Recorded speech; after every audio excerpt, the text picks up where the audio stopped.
Today, you're gonna learn how to rank your videos #1 in YouTube. In fact, the YouTube SEO tips I'm about to share with you have helped me rank for hundreds of different keywords. And thanks to these 9 strategies, I even rank in the top 3 for the keyword video SEO. Now, hey, I am Michael Santos with Prison Professors, and this is Brian Dean. I take videos like this inside of jails and prisons to both teach and inspire people so that they will understand what can they be doing today to begin preparing themselves for a successful return to society. So Brian Dean, just clicked on his name and I went to his About page. You can see he's a very influential guy. More than 400,000 people watch his videos every single month. I've been a student of Brian's for many years, although he doesn't know it. He just publishes so much content that I learned from him on how to create content that will help me find more people in my audience. And I thought that would be very helpful for people in jail, in prison to learn. So I just reached out to him by clicking the About tab. I went down here to view his email address. I clicked that. I clicked I'm not a robot. I clicked submit. And there I found his email address. And then I reached out and just introduced myself, telling him that we've got a program that's striving to teach and inspire more people in jail and prison. And I asked him if he could donate a little bit of time so that I could learn from him. And that's what you're going to find in this series of videos right here. He generously spent 45 minutes with me this morning. I'm publishing those videos in a little bit of a series that I will make part of a course that I've been developing with others to help people understand a little bit more about technology, and they can use these tools to launch their careers. The reality is, during this era of COVID, during this era of tens of millions of people being unemployed, during this era of social unrest, the people who are coming out of jail and prison are going to have a very hard time reconnecting with society. And that's why I reach out to leaders like Brian Dean of Backlinko, who can help me give a positive message to people inside. You will learn what Brian advises through this series of a couple of videos that we're producing below. Please, if you like this content, leave a comment below. And please respond to my question on what you would advise somebody in jail or prison to be doing so that they can make the best use of the internet in 2020. Want to thank you so much for taking the time. Yeah, no problem. I have my uncle teaches at a prison, and he always has shared his stories and really inspired me to try to help people that are in that situation. So. Yeah, well, you help people, and I just so you know, I am recording right now, and I'll give an intro here in the beginning, but I do this because I want the people to see this is a strategy that really worked for me.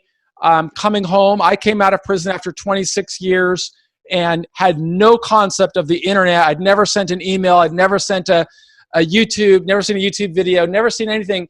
And I would look online to learn. And one of the guys that I learned from is this guy that we are meeting right now. His name is Brian Dean. And he's been, even though he doesn't know it, he's been a mentor to me, helping me to the extent that I've been able to learn and understand what is the internet? How does it work? How can I use this to launch my career? And if you're going through this course inside of a jail or a prison, this is an enormously successful tool. And it's an enormously successful opportunity or a beneficial opportunity for us to be able to learn from a true master of cracking this code, of helping us reinvent ourselves, understanding that in this era of a pandemic and 40 million people unemployed, it will be difficult to get a job. It will be difficult to land your life. It will be difficult to move beyond past bad decisions. But if we can learn the techniques that Brian teaches on his courses at Backlinko, we can really advance the ball as I have. So Brian, thank you so much for being with us. And we didn't really do this preamble before because I want to be really conscious of your time. How much time can we take from you this morning? We could do up to a half an hour. Okay, so we've got a half an hour. And in this half an hour, I'm just going to try and ask Brian a little bit more about lessons that would have been helpful to me during when I came home, so that would have advanced me a little bit. And I want to apply some of these questions to the course that you've been going through, which is just because I want to show you my thoughts are, before having spoken with him, is that he built his business adhering to those same principles. So Brian, if it's okay, if I could just start by asking you a little bit about how it was that, what it was that inspired you to want to build a program to teach other people how to use the internet and how to connect with others. Well, before I ever did anything online, I mean, I went online back in the day, but I never even considered like the career implications or the business implications of it.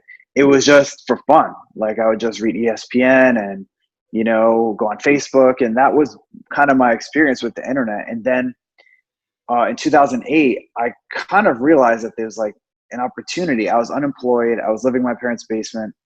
And I'm like, I want to get out of here.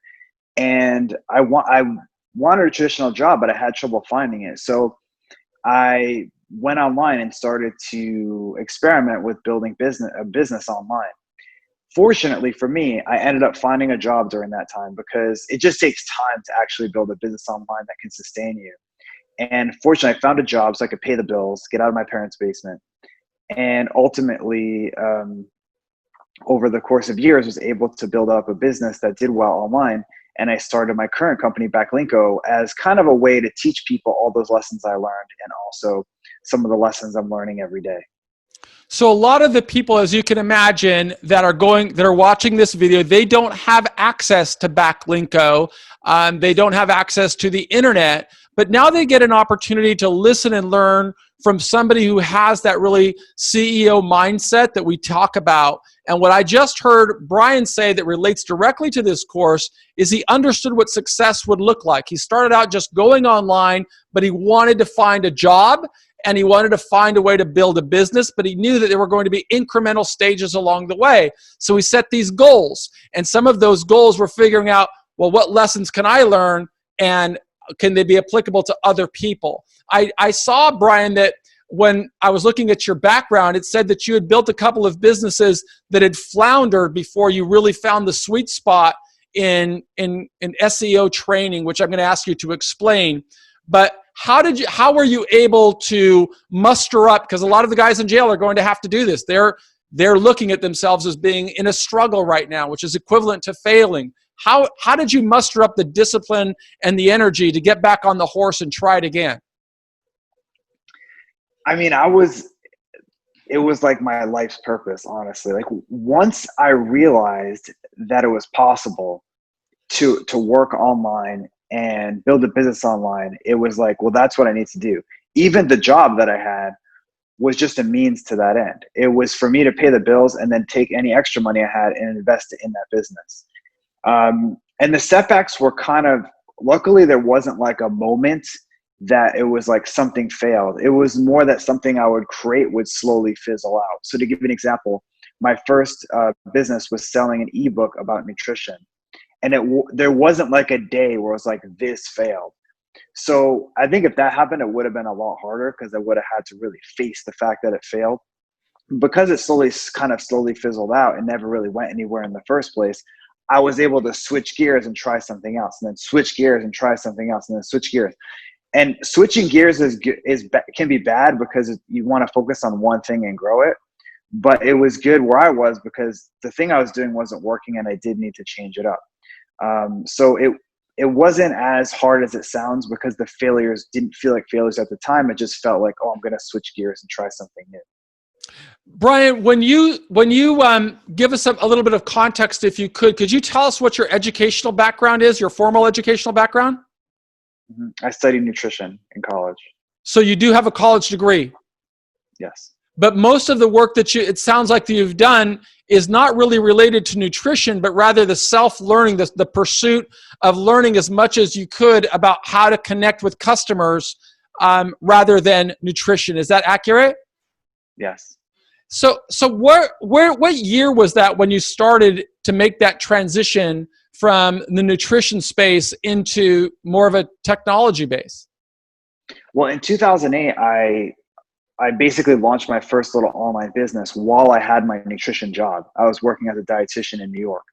So, and then once the business made more than the job, I just quit. Like it was just time. Was that in 2008? Was that in 2000? No, that took 2 years.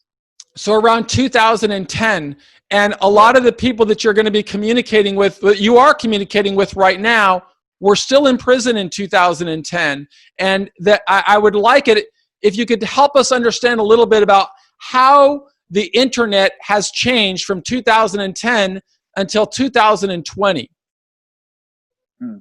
The evolution of it, because when you started, it was, it was obviously, it's been growing exponentially since the dawn of the internet. When I went to prison, there was no internet, so it was all new to me.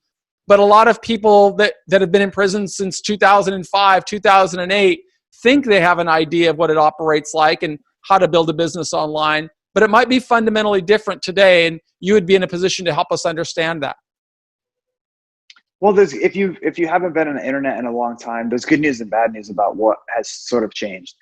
The fundamentals are fortunately very similar. Like, I think if you're someone who hasn't used the internet since 2005 and you go online, it's going to be a very familiar experience. It's not like it's changed that much from a sense of you go to a website, or you open a browser on your computer.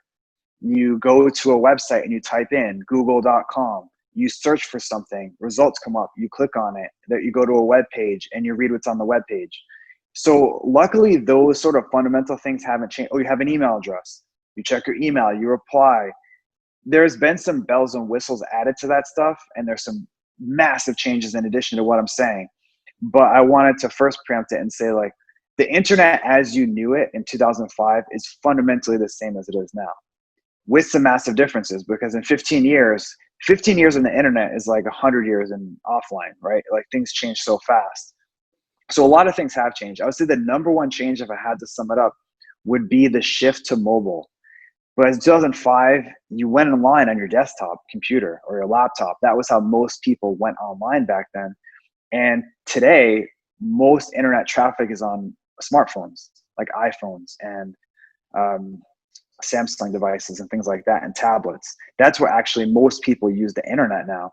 So I would say that's the number one change, is that the internet has sort of changed to what's called mobile first, where everything is designed for mobile. So a website back in the day, like ESPN, would be designed for desktop computers, and now it's more designed for mobile and that mobile experience. So more people are doing that. The other big change I would say that happened in the last 10 years is video.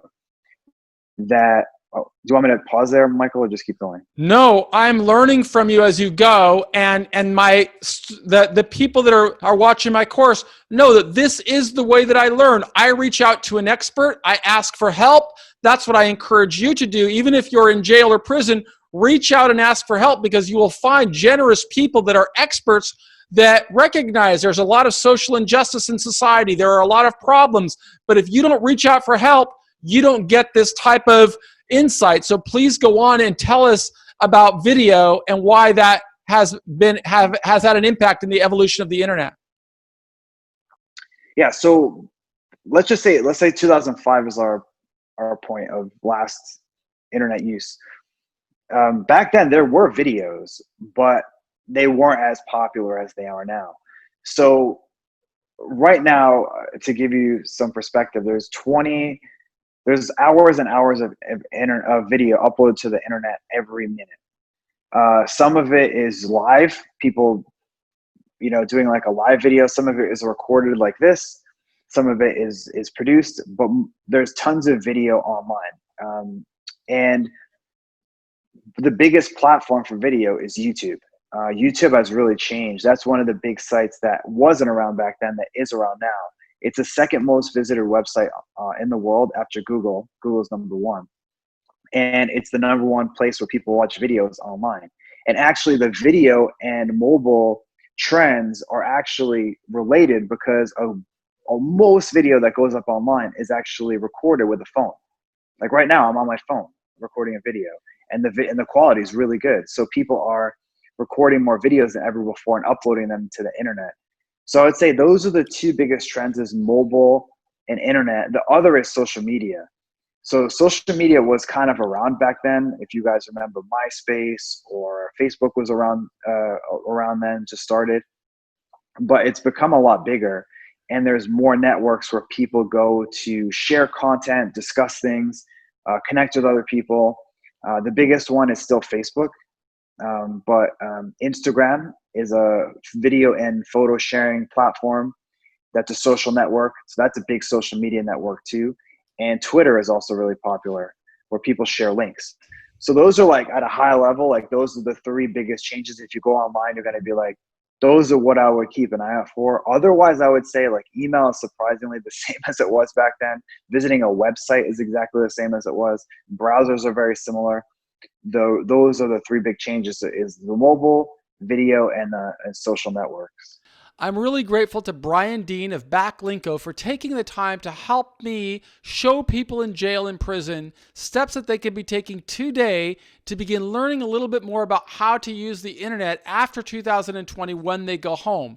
These are lessons that would have been enormously valuable to me because when I went into prison in 1987, there was no internet, there was no YouTube, there was no cell phone. I'd never even sent an email. So I had to learn all of this from scratch, and it just would have helped me immensely to have received the types of lessons and the tutelage that Brian Dean just gave us, and it would have also inspired me to spend more time writing and developing stronger communication skills so that when I did come home, I could accelerate the process of using the internet effectively. And if you watch the next few videos in this series, you will get more information from Brian Dean as he helped me teach more people in jail and prison how to begin understanding the internet, use YouTube, use it effectively to build a successful presence. Thanks.